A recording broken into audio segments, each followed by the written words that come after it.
see if storms really start to get going and stay over one area, you could see heavy rainfall. So here's the line right now. Meteorologist Jeff Ray helping me move the radar here as we look through. Still a decent line of thunderstorms. They've weakened, which is great news, but still quite a bit of lightning. So they're still packing a little punch here. And then that outflow boundary, this is a good indication, that line out ahead, that the storms are weakening. That's cool downdraft air pushing out ahead. So still some wind gusts. I think we got one of 47 miles an hour, so below severe limits, but still some winds coming out of this. So the track moving to the east into the metroplex. There you go. So again, moving pretty slowly, really, from what I'm seeing. Jacksboro after 10 o'clock, 10:08. Mineral Wells, 10:24. Weatherford eventually after 11. If this doesn't pick up speed, which it could, I think it will start to pick up speed just a little bit as it moves to the east. More the jet stream gets behind it here, and this is going to bow out just a little bit. In the middle here is where they start to pick up speed more. But you see where as they pick up speed in the middle and bow, you get these spots on the north and the south that kind of hang back a little bit. So this is our one severe warning, Jeff. Let's go up there real quick.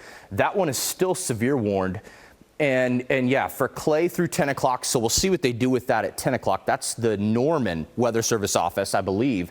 Now, rain totals. Again, we're starting to look at seeing how the rain threat is evolving here because the severe threat's coming down, but now we're talking about the rain.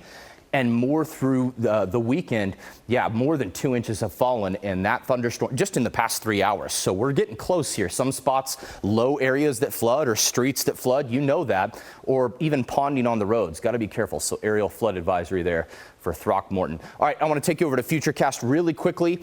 I think it does a good job. Obviously, the intensities are too high. It overestimates. But by 1:45 or so, this is behind by a couple of hours. I think it's moving slowly. But I think by 11 or so, this moves into the metroplex. Should be weakening as it does. And then through 3 or 4 o'clock, this will be clearing through the metroplex. But then more on the way. And we'll talk more about this coming up. But look at tomorrow afternoon. We'll still be unstable enough to see a few storms go up. And some of those could be heavy too. More on that and your 7-day forecast up in about 20 minutes. Nicole. All right, Colin, thank you. We are sharing a safety